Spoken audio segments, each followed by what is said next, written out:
Well, good afternoon, everybody. Welcome to this month's edition of the Hobby Hour. I'm Kirk Watson. I'm the founding dean of the Hobby School of Public Affairs at the University of Houston. And every month, on the third Wednesday of the month at noon, we have a public policy discussion that we call the Hobby Hour. And this month, we have a very good discussion, and I'm really looking forward to it. The topic this month, it relates to oil prices and Texas education. Looking at some forecasting and some concerns that arise out of all of that. Most folks know that oil and the price of oil makes a big difference in the Texas budget. And the biggest part of that budget is public education.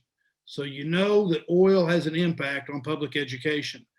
Recently, the Center for Houston's Future was commissioned by Texas 2036 to do a study to look at the relationship between the price of oil and our public education system. And the report seeks to answer a fundamental question about what would happen.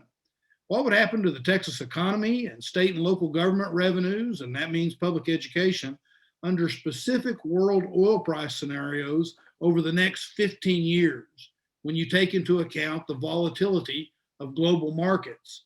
And the report had some very interesting findings, and that's part of what we're going to be talking about today. And of course, we have a really excellent group. I'm very excited about this group talking to us during this hobby hour on this topic.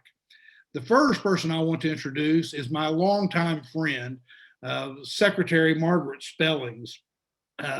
Secretary Spellings is the president and the CEO of Texas 2036. Texas 2036 is a nonprofit that's building long-term, data-driven strategies to secure Texas's future.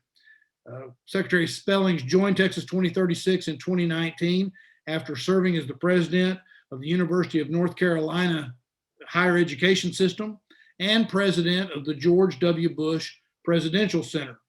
Her very extensive leadership in government includes serving, as you can tell by the way I'm talking about her, as the United States Secretary of Education and as the White House Chief Domestic Policy Advisor under President George W. Bush. And she was also a senior policy advisor to Governor Bush when he was governor. She is a graduate of the University of Houston, go Cougs, where she earned a bachelor's degree in political science. Madam Secretary, we're honored that you're here with us. She'll be joined today by John Hryhorchuk. Mr. Hryhorchuk is a former Deputy Director of Budget and Policy to Governor Greg Abbott and serves as Vice President of Policy at Texas 2036. During his work in the Abbott administration, he played leading roles in policy development, legislative strategy, and coalition building for school finance reform. He also worked on bringing about that sort of coalition building for property tax and other budget matters, and a heavy involvement, I'll say, in HB 3 that passed in the 2019 legislative session that overhauled the tax and education systems in Texas. He received his JD from the University of Texas at Austin and his BA in political economy from Tulane University. We're also joined by another friend of mine, Brett Perlman. Brett is the president and CEO of the Center for Houston's Future.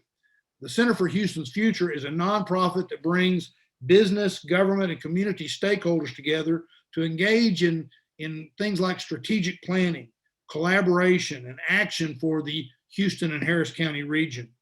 Before his appointment at the center, Brett was a fellow at Harvard's Kennedy School Center for Business and Government and in the Harvard Advanced Leadership Initiative. He served as a commissioner on the Texas Public Utility Commission from 1999 to 2003, and he holds advanced degrees in public policy from Harvard and in law from the University of Texas, and is a graduate of Northwestern University. And last but certainly not least, we are joined by Nicole Conley.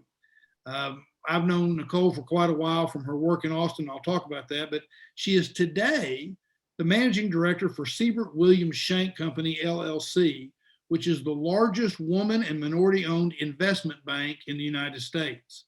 She oversees infrastructure financing in Texas, particularly the need for relieving school overcrowding.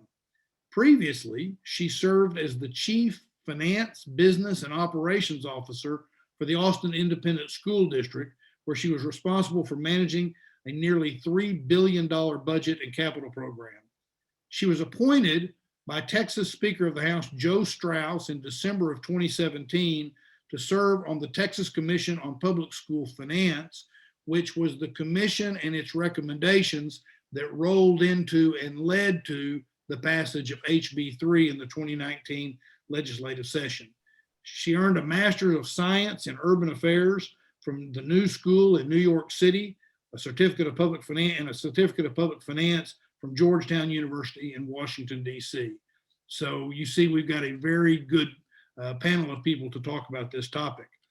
As a matter of housekeeping, the way we're going to operate here is I'm going to ask them some questions, but I hope that what people will do is that if you have questions, you'll either put them in the, my hope is you'll put them in the Q&A section, but if people have gotten used to putting them in the chat section, I've learned that by just asking you to put them Q&A, they sometimes end up in the chat session. But please do that, because as we get to the end, and I'll try to work questions in as we go along that the audience asks, but as we get to the end, I certainly will try to get to your questions.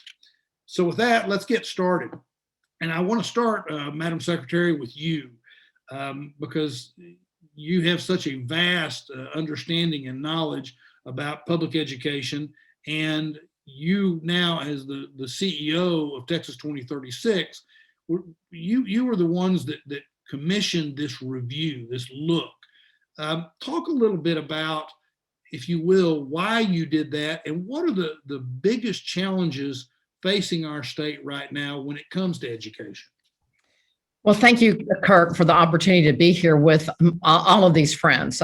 We have worked together, each of us, in the vineyard of education policy and the future of our state for a very long time. And so thank you. I'm thrilled that my alma mater has hired you to lead this important public policy effort. And I feel passionately that our public universities can do more to really help meet these challenges. So the reason that we commissioned this work is really at the center of the ethos of Texas 2036. And that is, we need to think long-term about the most important things. The most important thing in our state is human capital. We love our oil and gas industry, our financial tech industry, our ports, our resources, our Permian Basin, but none of those operate without maximizing our people. And so we know that we are big. We're a big state, 29 million people, growing another 10 million or so in the next 15 years. We are getting older and younger. We know that COVID has exposed the gaps in achievement that we've had for a long time. We've seen the centrality of education to the operation of our economy and our state, especially for women, especially for low-income families, and on and on. So there is no more important thing than talking about the future of our state and its people.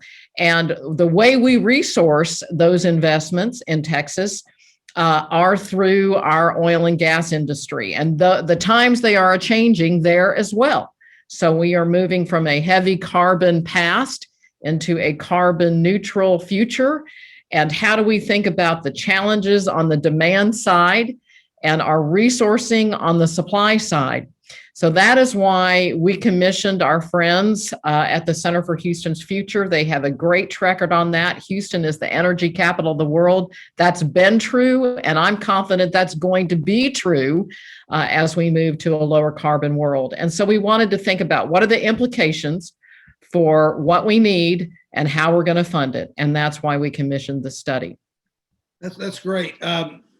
You know I'm not going to have you for the whole hour. So I want to, but something you just mentioned, I'm going to ask you a question related to that. And you talked about COVID and the role it's playing in education. And this is slightly off of the oil and gas, but because we have you and your expertise, tell us all a little bit about what you think are going to be some of the best solutions as we come out of COVID. Hopefully, to deal with learning loss and how we ought to approach things in the future. Well, first, we have to have a can-do sense of urgency around it. These kids can get back on track, on grade level, and that is an imperative. We have to resource that imperative like we mean it. So when I hear superintendents say, well, it's going to take us 3 years, 5 years, X years to even think about catching up, wrong. We have to triage the situation, or not only will they pay, but we're all going to pay in serious consequences for their lives, their careers, and the future of our state. And so things like more learning time, research-based interventions, small tutoring groups, summer school, on and on. I mean, triage, but we know what to do. That's the good news. Our public universities have shown us the way in terms of research-based practices around reading and closing deficits. We can do it. We have to commit to doing it, and no child left behind, baby. I got it. Okay. Thank you. Thank you for that.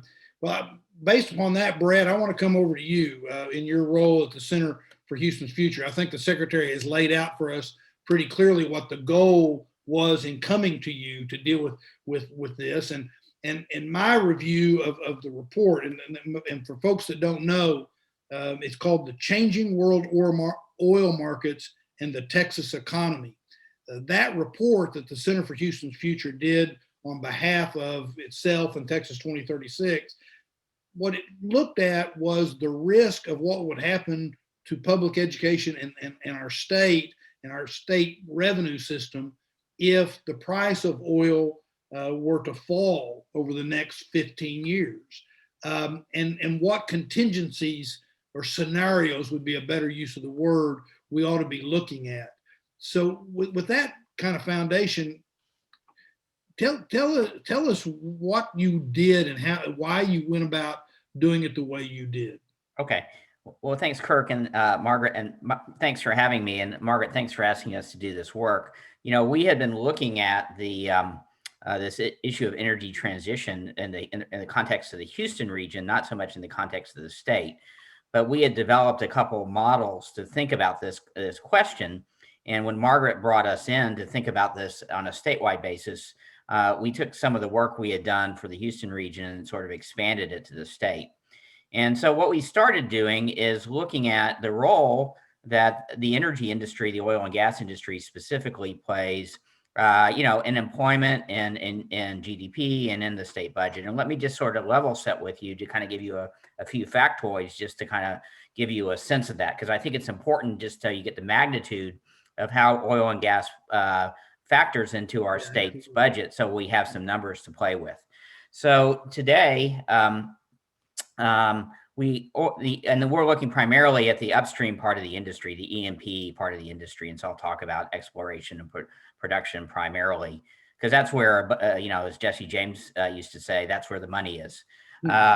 So today, about that part of the industry contributes about $13 billion annually to our state finances. So that's a big number. And just to put it in context, looking at the state budget, our state budget in 2019 was about, over the biennium, was $128 billion. So as a state, we spend $128 billion every 2 years. And if you just looked at the state contribution of E&P revenues to the budget, leaving aside royalties and things like that, and local and state property taxes, it's about $9 billion. So of that $13 billion, about $9 billion comes from the oil and gas industry into the state budget. So about 9% of our budget every 2 years is made up from E&P revenues. Okay. So that's just to give you a sense of, the magnitude of what we're talking about. So then, and this will surprise people, if you look at kind of the education system, about $32 billion is spent every year on education. And that's split about 60-40. 60% of that is local, and about 40% of that is the state's contribution. So we have a dual system in Texas that's split between local property taxes and the state's contribution. So that if we look at what the state does, about 75% of the dollars that the state is putting in comes from E&P revenues, from these oil and gas revenues. So I think people would be surprised to find out that, about $6 billion of overall oil and gas revenues is going to fund the state education system. And about 75% of that is coming through the state coffers, and about 25% is going into local property taxes. So that'll give you a sense of the magnitude of the issue we're talking about. Oil, and this is a very complex system, and I think John will get into the complexities of it, and because it comes through many buckets, and it took us a while to figure all this out and how the different buckets sort of work to put this whole system together. But that's effectively what we're talking about. We're talking about, this 20% or $6 billion of the $32 billion that goes to fund our education system. So it's a significant amount of money. So that was kind of our starting point for this work. Now, as you mentioned, we wanted to do something that no one else had done before, and that was we wanted to look out 15 years into the future, because just like Texas 2036, we are an organization that's looking out, like we like to say, over the horizon to look at the future. And the way you sort of look at the future is it's very difficult to forecast, because forecasts are generally wrong. No one's crystal ball, and particularly in the oil and gas industry, is very clear. And so what typically you do is you develop these scenarios. And so scenarios look at different, they sort of stress test, different potential futures. So you don't look at one future or one forecast. And so I just want to emphasize that these are not forecasts. We're not saying that prices are going to go to X or Y. We're just giving you some different potential ways that the world could play out. There's scenarios of what the world could look like. Okay. And actually, then you with those different scenarios, not predictions, not prophecy, but with those scenarios, you can see how things would happen if that played out, and make decisions based upon that. Exactly. And we did these scenarios kind of in the midst of COVID. So we were doing it in a time when, some of the things that we were saying, that oil prices might go to, somewhere around $40 a barrel. People would have said, you are crazy. What do you mean $40 a barrel? Well, we saw oil prices go to negative numbers. So, for a brief period of time. So doing a scenario with having oil prices go from $40 a barrel to $30 a barrel over 15 years, may not be a crazy scenario. It's a pessimistic scenario, but it may not be a crazy scenario. So we did that. We developed 4 scenarios. We did these with industry experts, people who know the industry well. And those scenarios sort of range from a $60 flat scenario. So that's kind of where we are today. Oil prices have come back. And most people believe at $60 a barrel, that we can produce oil. And a lot of oil today is produced in the Permian. Obviously, with the fracking revolution, we've seen, this explosion of production in the Permian. And at $60 a barrel, things look okay. So we took that scenario, and then we had this other scenario that went sort of the $40 to $30 scenario, and that was our extreme case on the other end. And then we had sort of 2 mid scenarios. And I think John and folks at 2036 helped us with the naming. We had a 1 boom, 1 bust, and then we had a 2 boom, 2 bust scenarios. And so we had these sort of 4 different cases that we looked at. Okay, so that's what we came out with. And so we had the revenues that we knew, we knew the role that the oil and gas industry played, in terms of what it played in terms of our state budget. And I've sort of told you about that. We knew we had some scenarios, some ideas on where prices might go. And so what we were missing, though, is kind of how do we then predict what the impact of all this is on the state's budget. And so the missing piece, and this was sort of the insight that we had, is in order to do that, to get revenue, you need price, and we had price times quantity, right? And the insight that we had was, well, there's a tool out there that the Bureau of Economic Geology at University of Texas has that hadn't been used quite in this way, that could be used to predict these quantities. And so we went over to the BEG and we said, hey, would you mind taking our scenarios that we've developed with these experts, and could you run them, particularly our low price scenarios, through your model and tell us how much oil would be produced? And oil companies do this all the time, but they do this, privately. But the BEG had produced this model that would allow us to do this publicly.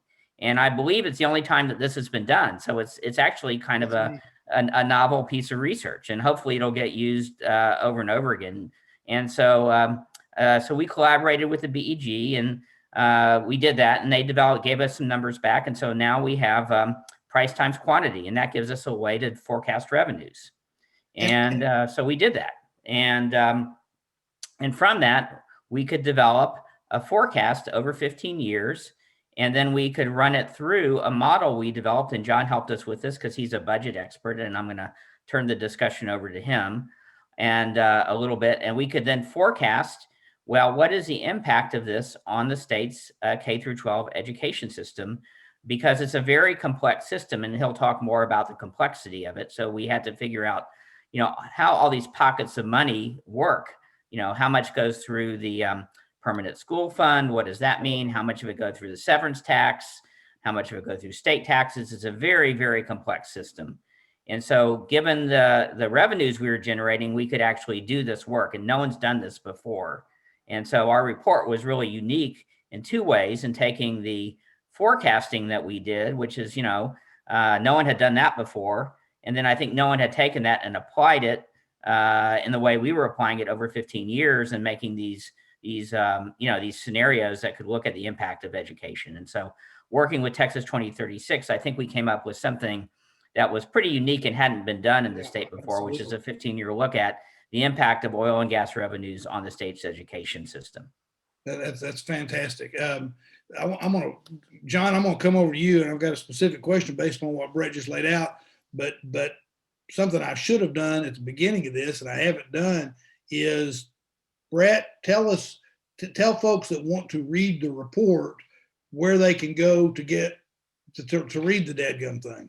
Well, they can get it two places. They can get it on the Texas 2036 website, and I guess we'll probably flash that up. Or I'll make sure we get that up there. Yeah, and we have extensive material, and they can read it obviously on our website. We'll flash that up as well.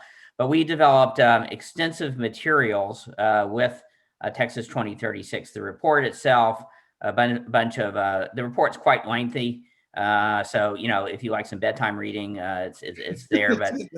But we also developed some shorter, FAQs, which are a little bit more digestible, some one-pagers, and a really nice. They're very good. Yeah, and there it goes.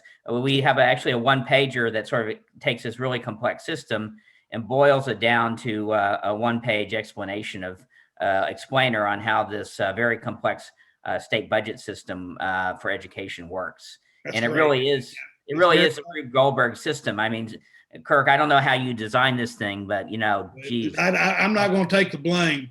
I always was working to fix the dadgum thing. Okay, there you go. Okay. Yeah, in fact, I am very, and we're going to talk a little bit about HB3.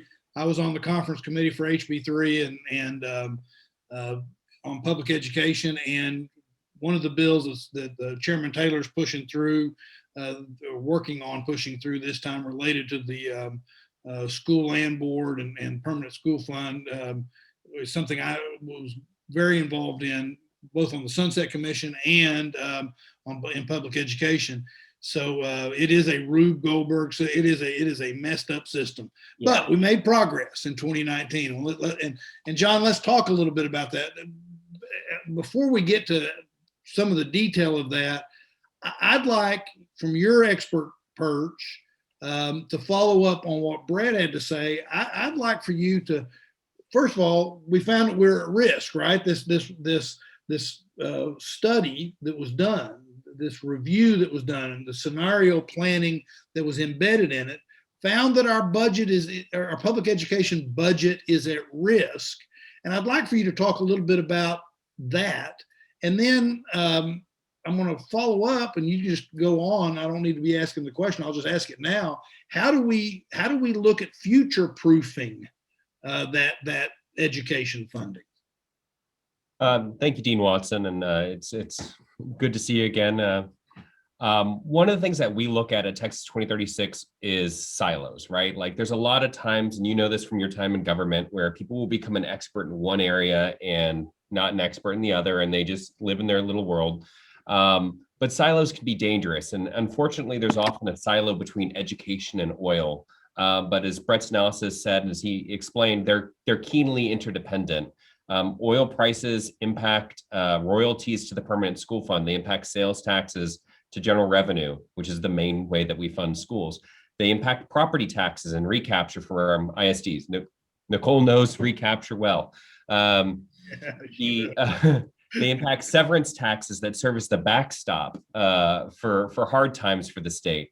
And if oil prices decline for a prolonged period of time, what the analysis showed is that state education funding could be one of the areas that takes a disproportionate hit. And frankly, as Secretary Spellings was discussing with learning loss, and as many of y'all are, keenly lived through with House Bill 3, and now is not the time where we want to be talking about systemic underfunding of public education. Now is the time when we want to be talking about stability and having contingency planning for how we're going to get this to work over the long term. One of the things that struck me is that under some of the scenarios that came out in this report, there's a risk that we could have an aggregate $29 billion less going in education over the next 15 years. Say that number again. 29 billion. And that's the wrong direction when we're talking about closing learning loss gaps. So, there's a need to have this. Is that the only scenario that could happen? No, absolutely not. I mean, oil goes up, we're going to be being able to fund this stuff without a problem. But we need to be able to plan for all contingencies because you only get one shot at a high school education. Yeah. So Brad also brought up the how the system is all kind of session to session. And part of that, I think it goes back to a little bit of what you were just saying. People are in their silos and different people come along the way and add this to the system and add that to the system. Talk a little bit about the permanent school fund and help provide kind of an overview of how the fund got created, how much of the K through 12 funding is relying upon that, and what's being looked at right now. Yeah, so the PSF is almost as old as Texas, right? It's been around since 1854 and it's grown from about $2 million to $48 billion today. The permanent school fund is funded by a combination of two main revenue sources: investment returns that are separately invested by the State Board of Education and the School Land Board, as well as royalty incomes, primarily from state oil and gas leases. So each year, the permanent school fund makes a transfer to Texas schools both on a per student basis for the classroom, as well as for technology and instructional materials. That the amount of that distribution has varied from year to year. Over the last decade, for example, we had a couple of years where it was around 840 million per year. And then more recently, last year is 1.7 billion. So This is a big chunk of change we're talking about. Generally speaking, it's a little over $1 billion per year. So depending on the scenarios that you witness in there could be a significant hit to the royalty inflows. Now, fortunately, the permanent school fund is also has that investment wing. And so a lot of what's happening in terms of legislative action this session builds upon some of the legislation you passed last section. So thank you. But takes it the next step further, which is currently we have two investment operations, the School Land Board and the State Board of Education, that invest in different things. But because of the limitations and how they're able to invest and the type of asset allocation issues that they have, we're not able to optimize our overall return on investment for public schools from this bifurcated system. And so Senator Taylor's bill that you were discussing earlier, that merges the investment operations of the two entities under one roof. It is a clunky acronym, but the Texas Permanent School Fund Corporation, the TPS-FCO, would merge those two entities together. And the analysis is just by addressing some of the cash drag liquidity issues, just that one point alone would cause $100 million more in education funding to be available every year forever. And there are other external benefits that can come out of this, but that's a pretty strong impact right there. Yeah, and it sounds to me, although I'm not there like I was before, it sounds to me like there's more cooperation this time around doing some of these things than when we were dealing with it in 2019, and it was a new idea, and we had people pushing back on us in some ways. Yeah, it is right now. Everyone is working together and going through line by line. When you're dealing with the merger of $48 billion in public assets, it is a painstaking legal process of getting every comma in the right place. But everyone's doing so in good faith and working together to get it done. In the next 40 or so days. Well, thanks. And Nicole, I want to come to you. That may not be entirely kind of a continuation of the cooperation we saw from the commission that you served on, that the speaker had appointed you to the passage of HB3, to now things like this. But as we talk about the impact on funding education and that transformational bit of legislation, HB3 in the 2019 session, that grew out of, and I'll be honest, in 2017, I thought the House was doing pretty good work on school finance, the Senate not so much, and then we ended up with the creation of a commission, and I thought it was a sorry consolation prize. We ought to be doing school finance, and since you'll never hear me say I was wrong, let's just say I wasn't as right as I would have liked to have been. The truth of the matter is the commission you worked on really did amazing work, and that's what led to HB3. Talk a little bit about, help us with that. Talk about the commission's findings and how those efforts led to HB3, and what needs to happen next with our school finance system in terms of revenue and sustainability if this transformational thing's going to work. Right. So, I mean, I think you guys have already sort of hit on all the things that sort of kept us up at night once we sort of had sort of the historic systemic change behind HB3, is about sustainability. This is sort of a warning sign about making sure that we have the revenue to sustain the good efforts that resulted from the commission's work and HB3. We infused $11.4 billion into the system. When you were doing your good work and sort of laying the foundation for the commission work to happen, we were only talking about $1.82 billion of new money in education. Mm-hmm. And the HB3 put $11.4 billion in, $6.3 billion of that went to schools, and then another $5 billion went to property tax reduction. We all know recapture, which is basically, the Robin Hood, where we sort of equalize across the state. And obviously the concept really is meaningful, right? We want every child to have access to a good education and have adequacy. But we were seeing, because the formulas were so outdated that many of them haven't had meaningful update in 30 years. The delivery of education was much different, and the programs that schools were implementing were way different than the way the financing system was structured. So it needed some retooling, some realigning. It needed to be updated to reflect the true experience of education. I won't say the full cost, because many would say we didn't get to where we need to be. Certainly with special education and some of those intensive cost needs, which cost more to deliver. But we did make a Herculean effort to really just infuse a significant amount of dollars to really change and remedy some of the problems and challenges that we were having under the other old outdated system. Secretary Spellings talked about the sense of urgency. The commission felt a strong sense of urgency, not only to reduce the burden of property taxes. I mean, the state's reliance on property taxes were putting such an unfair burden on taxpayers. We were sort of projecting that property tax reliance and school finances were going to be almost 70% funded through property taxes. And so the state share was falling year after year. I know in Austin, 55% of the tax bill was going to the state under recapture. And so when taxpayers pay their bills, you have a lot of taxpayers, one, who can't even afford their property taxes or can't even qualify for the same mortgages for the homes that they're in today.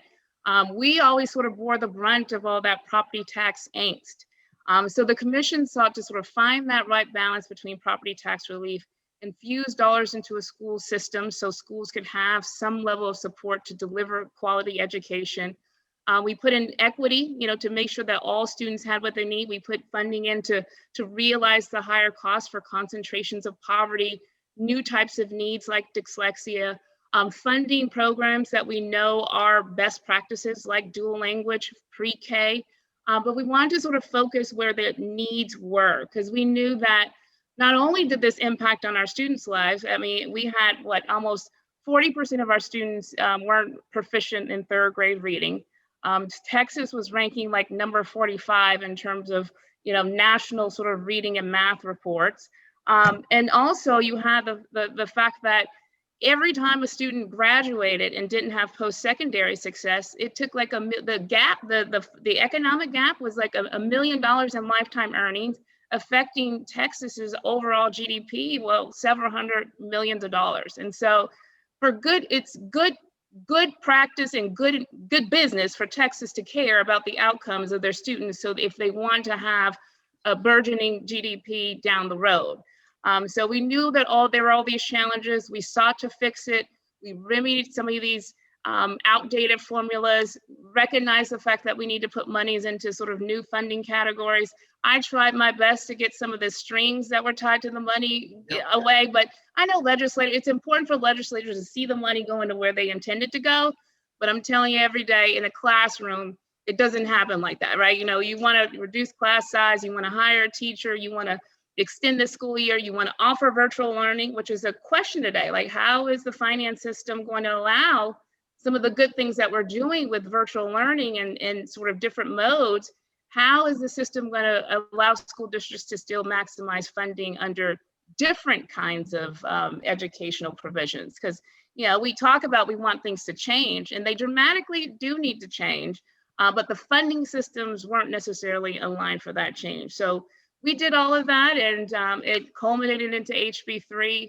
And the biggest worry, the biggest problem that we had, the biggest I had, because there were three committees. There was an expenditure, an outcome committee, and then a revenue committee. And quite frankly, the revenue committee didn't really take it seriously, right? It was mainly focused on property tax caps. And John, you know this. I tried my best. I even offered a sort of sub-report, a rookie report attached to the actual findings of ways that we can diversify revenue. The state of Texas, and good tax policy means you have to diversify your revenue base. There were some things that I put on the table: rolling back exemptions, really looking at these outdated sort of taxing, to see if they're necessary, right? We're subsidizing taxes for people who may or may not need them, and the importance is around education. So I like the fact that, the report on oil is sort of, it's a warning sign based on, and we all kind of knew it in that commission, that this work had to sort of be taken up in a meaningful and a significant way. We know that, I mentioned things that are non-starters in Texas, but we've got that, three-legged stool everyone talks about. We don't have an income tax, but we really do, right? It's property taxes. It just happens to be regressive. And unfortunately, it has an adverse effect on those who actually don't have the income to pay the taxes that they're living in. But I think we're going to be facing that soon as to how we're going to sustain this system, pay down for property taxes, but make sure that there's adequacy in education. And we can't get there until we start looking at diversifying the revenue streams around our taxation policy. So, John, did you pull out her report? Yeah, very, very proud to still have her great work available. I saw you immediately. Found copy. And any report that Nicole helps write, it's immediately going on my shelf. And great. She'll have an autograph party for you someday. Well, I would say that I was a little bit vindicated when LBB picked out some of the same kinds of suggestions. And I will say some of those things were talked about in a special working group on revenue that was created during the discussion. So it's those kinds of ideas that that need to be thrown out. So I want to remind everybody, if you've got a question, go ahead and put it in the Q&A, because we're going to go to questions here in just a second. But Nicole, I'm going to highlight something you said, and then I'm going to ask you a question that's a little bit off, because you're such a practitioner expert on this. But the highlight I want to put is that one of the biggest fears, as Nicole has said about HB3, was, okay, we're putting the money in it now. Will there be the discipline to do it in the future? And what this study seems to indicate is, even if you have good discipline, you may have practical problems. And that's what all of our panelists are saying here. Do you agree with how I characterize that, Nicole? Absolutely, absolutely. How are you going to pay? How are you going to pay the bill? I mean, because the needs are only going to grow from now. I mean, Secretary Spellings talked about it. I mean, every school district has had learning loss. What they say, they've lost a month. Kids have fallen behind, and there's even more urgency now at a time when we don't even know if the money's going to be there. Yeah. And that's why this study is so meaningful. Brett, you want to add something to that? Well, I think here's the big picture problem. We're driving down the road at night with the headlights off, in this state. We don't really do a lot of long-term forecasting. When we talk to the comptroller's office, they don't really look. They do a 2-year look ahead for the legislature, because they have to certify the budget and tell the legislature what they can spend in the next 2 years. And and the legislature really focuses on the balance, how much money they have to spend, but no one's really looking at, what's going to go on for the next 10 or 15 years. Yeah. And the way the political process works, we all know that everybody is focused on 2-year election cycles. So there's really no one in the state that's sort of looking at what's going to happen to the state over the next 15 years. We really don't have anyone who is focused on thinking about the future of the state in a meaningful way. And I think that is a real gap that we have discovered in the way we're thinking about this. We don't have a long-term focus. That's why we wanted to highlight this study. Is it helps create that long-term. Yeah. So John, Nicole, let me ask you, both of y'all a question. I'll start with you, John. But the question is related to, we can't talk about anything right now without also talking about COVID, right? That's why I asked the question I asked of the secretary earlier. So let me ask you, and Nicole, both of you, but one is a budget expert. Well, both of you are budget experts, but certainly one that has some practical background, being on the ground in the schools. What is the impact?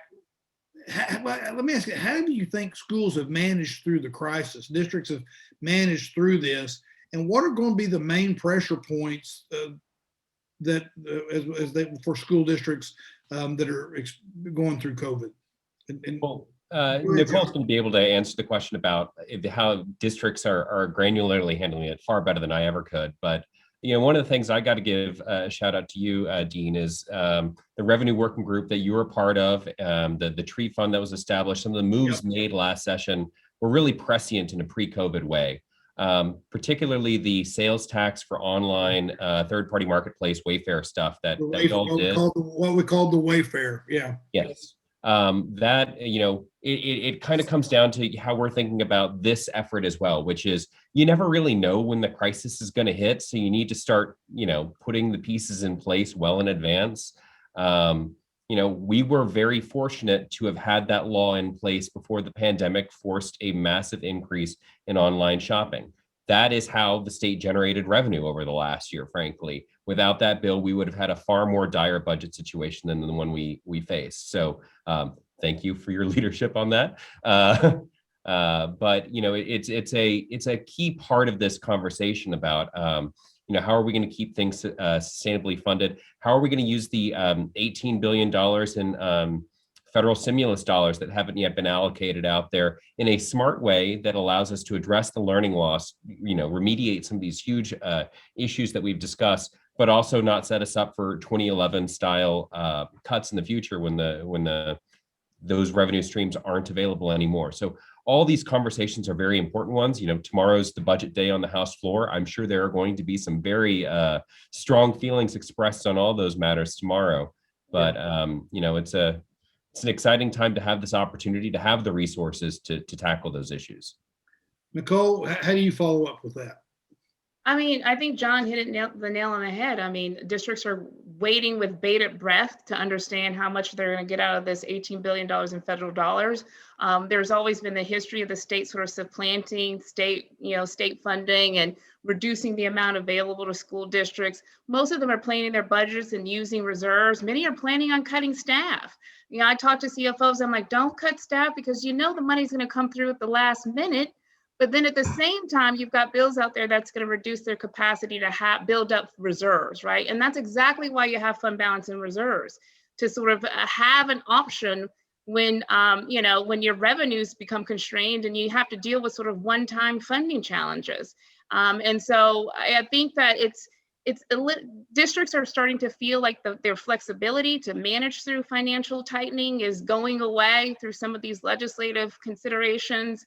At the same time, they don't have money. It's kind of like, you're window shopping. The money's there and you want to access this, but you don't know how to plan for it. But you have to sort of adopt your budget in like the next month or so. And we all know every kid is challenged with the COVID. I mean, every district in this state is probably lost learning time. I think even the commissioner said that most kids are 3.5 months behind in math. I know at home, my kiddos are behind, even though one I sent back, he's still struggling to try to catch up. So I think that's the biggest, and the challenge of how does learning look? Who's coming back? We've talked to districts about, we've lost 1/3 of our enrollment. Some of them may come back, others may not.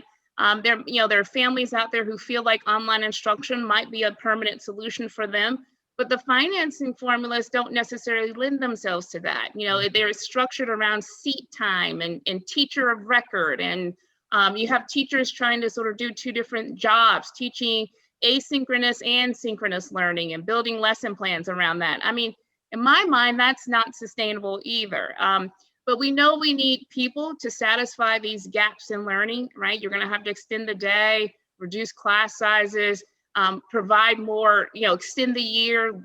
Looking online instruction is probably never going away. So Texas really needs to think about virtual schools and allowing districts to be able to offer virtual programming and still be able to recapture revenue dollars to sustain the teachers that support those online classrooms. And technology, right? I mean, I think districts are in varying abilities to sort of sustain these technologies and be ready for and really produce the kind of reporting and outcome monitoring that TEA is going to require.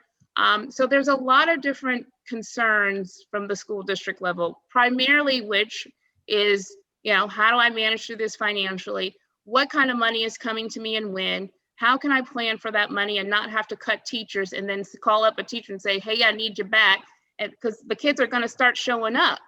And so and you got to find the kids, and they probably are going to start showing up. And when they show up, you have to have some way to support them.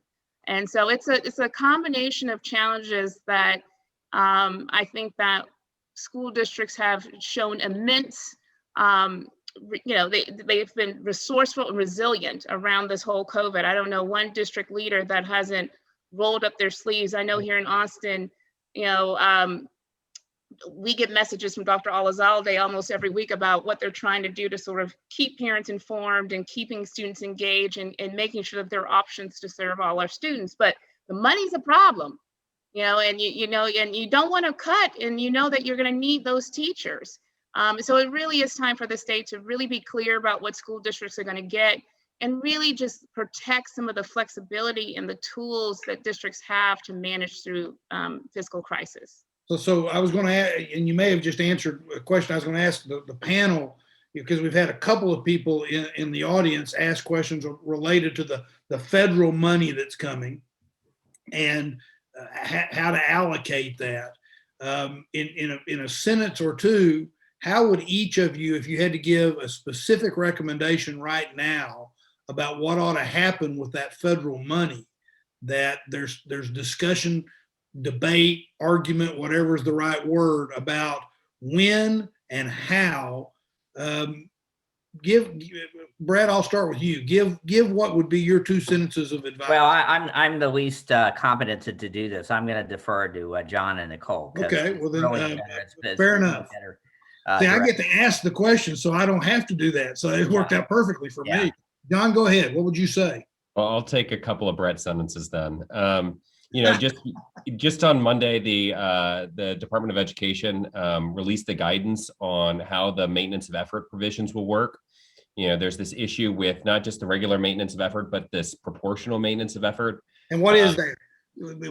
We tell people what maintenance of effort means. So under the CRRSA and ARP Act, American Rescue Plan Act, there is a provision that says you must maintain your amount of money, raw dollars that you're spending in public education and higher education, but you must also proportionately maintain the percentage of your budget that is public education and higher education. And we kind of fall into this weird, quirky thing right now as Texas because of how great a job we did on HB3 in terms of increasing the size of the pie that is public education.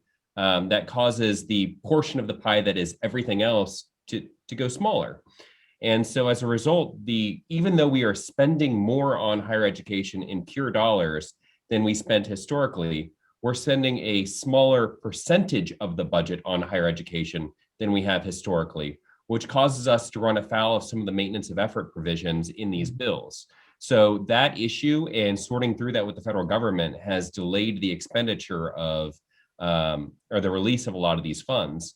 I believe with the guidance that the Department of Education issued on Monday, we're finally going to be able to hopefully start entering the end game where they gave pretty broad guidance on how this can be calculated. There are a lot of very smart people in the governor's office and legislative budget board that I'm sure are going to go through and find a way to make us kosher with the feds and then hopefully get that money out as soon as possible. Nicole, you have anything you want to add? I mean, that's encouraging. Me, I'm always going to say you put the money where the service happens. And so I'm going to say advocate for giving that money to school districts. There's no one that knows what kids needs more than school districts and their classroom teachers. It worries me that there's legislation about putting together a committee to determine how the funds are going to be dispersed. I mean, that's time. The clock is ticking. I mean, time is of the essence. Kids are losing ground today. They've already lost 3 months ground. And so we don't have time to kind of smooth it out and put it together a committee to determine how funds are going to be allocated. District budgets are being adopted in the next month or two. And so I would say, put the money where the service is happening. Brad, I want to come back to you on a question about the study. And earlier you had talked about energy transition. Yeah. So this is a question from the audience, and it's about, and we've got a couple of them like this. What does how would you characterize what this says about Texas and the energy transition from the standpoint of, were there any surprises there? And what do we do in terms of revenue, or should we be doing something or looking to something in terms of revenue as that transition occurs? Well, I think there's two things I would say. First, I think the energy transition has some huge opportunities for us.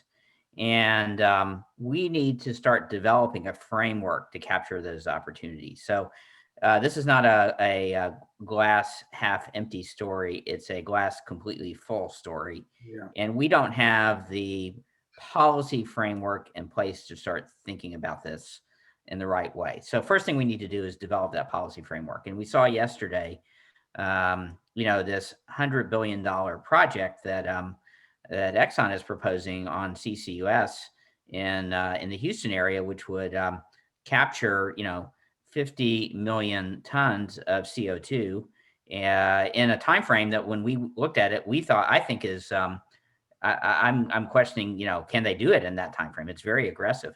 So there's a lot that needs to be done to start this process at the state level on the energy transition. And if we just focus on the glass half empty part of this, the impact of declining oil and gas revenues, then we're missing the opportunity. So point one is, and if you look at what's going on in the legislature this session, we haven't even scratched the surface of that. We are so far behind on that discussion because we have gotten so wrapped around the axle this session on the blackout that we are not having those sorts of discussions. That's point one. Point two is that then we need to start designing our revenue system to start to account for that. You know, if we are going to have a system that is going to start looking at, you know, a different set of system, and I'm not just talking about wind and solar, I'm talking about batteries, I'm talking about hydrogen, I'm talking about electric vehicles, I'm talking about geothermal. We are going to have a completely different set of resources than we have today. And we need to start designing our system, you know, that John indicated, you know, was built in the 1880s or whenever we started. It was built in a different era for a different time. Yeah. And we need to start thinking about what the system of the future looks like. And we don't have that system today because this was built as a tinker toy. Really some forward-looking policy to first develop the policy framework and then develop the revenue framework is what we need to do. So if we could build, Kirk, on the work that you did in thinking about, you know, can we look forward and what are those sorts of revenues? I mean, this is an opportunity for us to really be the future of this. And the future is bright. It's not negative. It's quite bright. And that's the lens we ought to start looking at this through. So I don't want anyone to take away this discussion that there's this is a glass half empty thing, because this is a glass completely full. We just need to start capturing that, and that's really the opportunity here. And that's a great answer and a good place for us to. I agree, and I think this has been a wonderful panel to not only educate generally about some of these issues, but also give us the kick to start looking for ways to make those changes. So thank you, all three of you, very, very much. Brett, Nicole, John. I want to tell the audience that you can link to the report also by going to the Hobby School website, and it's on the Hobby Hour webpage. And because we want everybody to take some time to look at this. This is a very, very good work commissioned by Texas 2036 and done by the Center for Houston's Future. So thank you all very much. Next month, we will on May 19th at noon. And by the way, Isaiah has just put on a registration link to where you can get to the link to get to that report on the Hobby site. But next month for the Hobby Hour, it'll be May 19th. It'll be at noon. And we're going to be joined by various business leaders in Texas to discuss the relationship between business and government in Texas, with a special focus on this legislative session. We'll be coming toward the end of this legislative session and how things have worked in terms of the business agenda.